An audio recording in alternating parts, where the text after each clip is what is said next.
புதிதான அதிகாலையோ புகை சூடும் நெடுஞ்சாலையோ உன்னோடு நான் நடந்தால் எல்லாம் பேரழகு.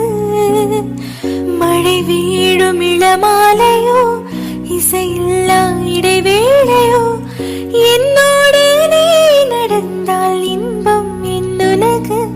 உன்னோடு மட்டும்தான் என் நேரமேனது, உன்னோடு மட்டும்தான் மெய் பேசுமானது.